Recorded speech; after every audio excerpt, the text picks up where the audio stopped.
One of the most confusing things when a student is starting to learn astrology and they're learning the houses is that a lot of examples are given natally and a lot of examples are given in a horoscope. So I want to explain that concept first. When you're born and your natal chart becomes basically a snapshot of the astrological sky the moment that you're born and you take your first breath on earth, right? That snapshot doesn't freeze in time. It keeps progressing and moving because the planets keep moving. They don't just stay frozen. The snapshot of the photo itself stays frozen and it gives you keys and clues to your life, but it moves. So I'm a palmist, was a palmist before I became an astrologer. I started my astrology journey at 14 and I started palmistry at 9.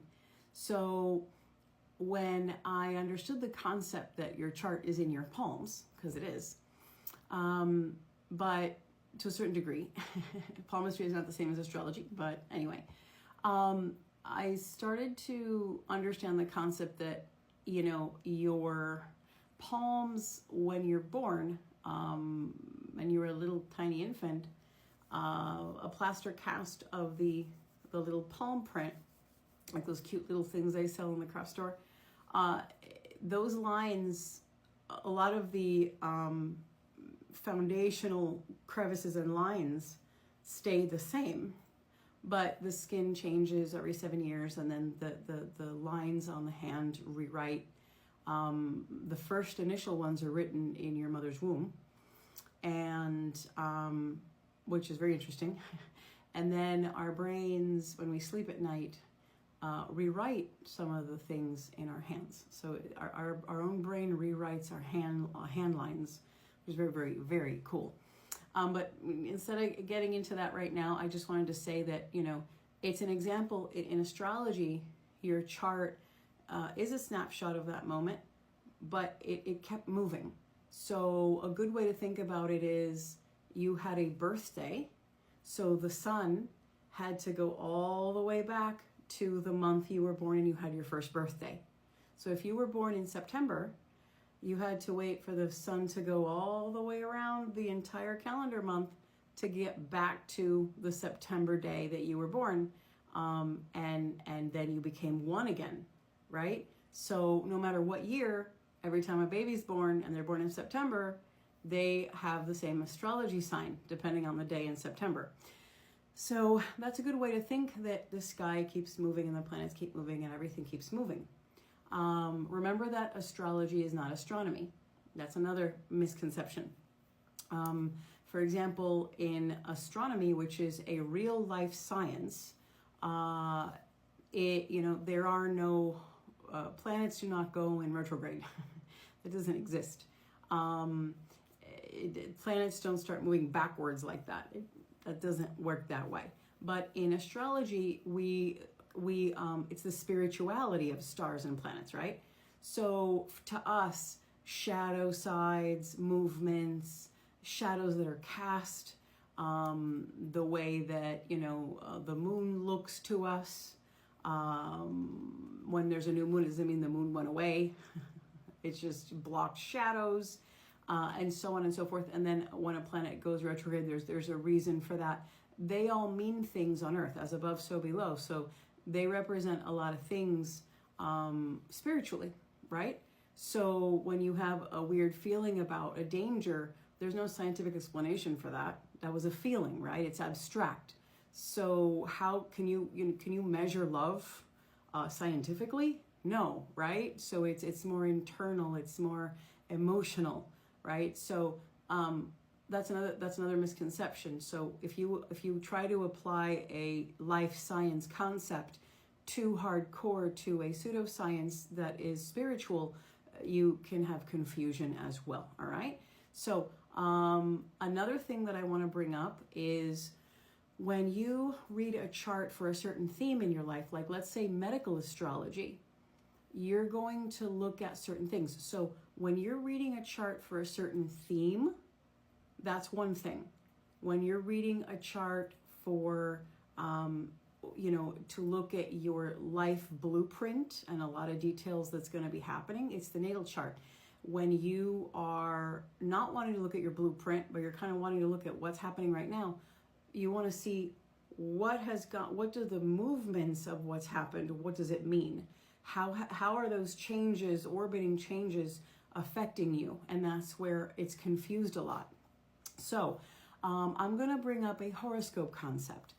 And the theme is going to be medical. So always when you're understanding astrology, ask yourself, what topic or theme am I looking at? And am I looking at someone's natal chart for the blueprint of their life and milestones, the big, the bad, the ugly, right? Or am I looking for what's currently affecting their life, right? So theme and objective. That way you're organized in how you learn and what you're looking at. So that's why apps, yes, they're fun and very cool to learn, but they can set you back because it's a very cookie cutter mentality. So let's look at a horoscope meaning, and let's go to the theme of medical. For example, let's say that the 6th house, some horoscope activity is happening for this client. And I happen to notice that there's something they're not dealing with, which is the 6th. It's confusing because I know that we have to go over the deep meanings because, but just bear with me for a minute. We're just looking at house relationships here. In the 6th, it's what they're not dealing with, but if they start to deal with it, it won't become a problem by the time it goes all the way to the 8th.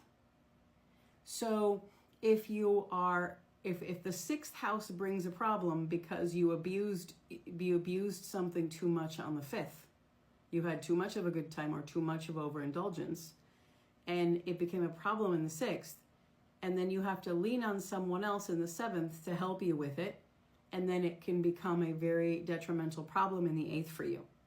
Okay, so I have now given you an example without you knowing the meanings of the houses, which I understand, and these are just generic meanings. I'm just showing you how it's like a ladder sometimes.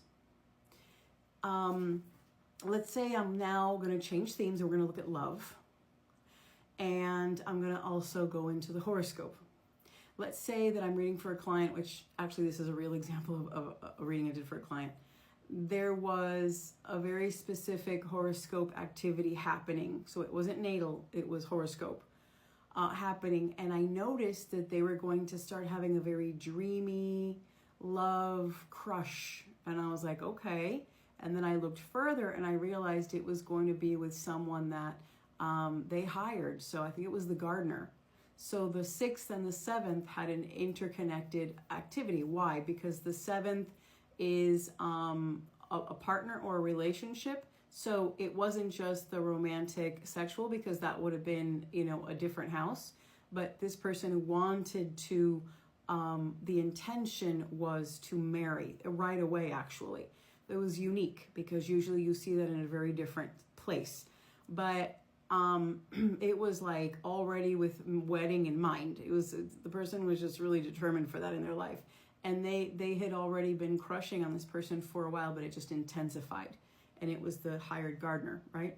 Why is that? Well, because, the 7th being in a partnership or a marriage, and the dreamy angle that it had, and then the 6th, anyone that you hire. So again, that sounds a little confusing. This will make sense when I go into deeper lessons, but just to show you when you look for love, when you look for medical, okay? All right, I only have 10 minutes, but if you want a reading, you can always book one through my shop. If you have any questions, put them down below. I hope these little lessons are helping you, and I'm trying to just break it into small concepts. If you want more understanding the houses, I will be expressing that as well, and I have other videos coming out on moon magic and other things with the moon as well, lunar astrology. All right, guys, until next time, bye.